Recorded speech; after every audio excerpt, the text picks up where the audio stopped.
একটু পরে এই নাগরদোলার উপরে উঠবো। আর ভয় লাগতেছে, এত বড় নাগরদোলা এর আগে উঠিনি, আর নাগরদোলায় উঠতে আমার একটু ভয়ই লাগে। আসসালামু আলাইকুম, কেমন আছেন সবাই? যারা এখানে আসছেন তারা অলরেডি বুঝে গেছেন এই জায়গাটা কোথায়। আমি বলে রাখি, এটা হচ্ছে বগুড়ার সবচেয়ে সুন্দর 5 স্টার হোটেল হচ্ছে মমিন। আমরা পিছন সাইডে আছি। এখানে এই যে এত বড় একটা নাগরদোলা আছে, যার প্রবেশ মূল্য মাত্র 50 টাকা। আপনাকে একবারই ঘোরাবে। তো আমরা টিকিট কেটে উপরে উঠে গেলাম। আয়াত আমার মেয়ে তো দৌড়ে চলে যাচ্ছে। তা এই পাশে হচ্ছে সুইমিং পুল আছে। আমার মেয়ে সুইমিং পুল দেখে বলতেছে সুইমিং পুলে গোসল করবে।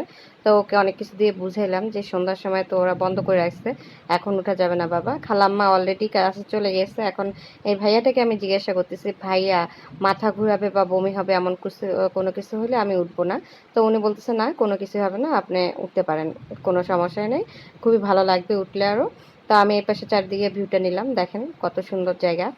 আর আমার মেয়ে এবং আমি উঠে গেছে, আমার মেয়ে উঠে তো খুব খুশি। এই যে আমার মেয়ে আর আমি এদিকে আর খালাম্মা দুইজনেই হচ্ছে সূরা পড়তেছিলাম, কারণ এত বড় ইয়েতে উঠি নেই, আমার একটু ভয় লাগতেছিল। তো খালাম্মাও সূরা পড়তেছে, আমিও আল্লাহর নাম করে সূরা পড়তেছিলাম। তো আমার মেয়ে হচ্ছে খুবই আনন্দ পাইছে, আমারও পরবর্তীতে একটু ভয়টা কেটে গেছে, ভালো লাগতেছিল। উপর থেকে এই যে সুইমিং পুলটা খুবই ভালো লাগতেছিল, ও তো দেখে উপর থেকে পুরা ভিউটা দেখে এখন বলতেছে আম্মু আমি সুইমিং করব, সুইমিং করব। আমি ওকে বললাম তোমার বাবার সহ এসে সুইমিং করো। তো উপর থেকে পুরো আশেপাশের শহরটা ভিউ খুবই সুন্দর লাগতেছিল, পুরোটাই দেখা যায় অনেকখানি। তো হচ্ছে আমি আমার মেয়েকে বলতেছি তুমি দেখো সুইমিং পুল, এদিকে দেখো গাছ, দেখো ওই যে বিল্ডিং দেখো। তো ও দেখতেছিল, ও খুব এনজয় করছে, আমার ভালো লাগছে। আর এই প্রথম আমরা মমিনে আসছি ওর বাবাকে ছেড়ে, আবার এটাতে এই প্রথম উঠলাম ওর বাবাকে ছাড়ে।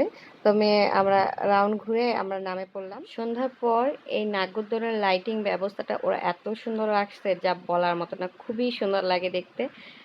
আজকের ভিডিও এই পর্যন্ত, সবাই ভালো থাকবেন, খোদা হাফেজ।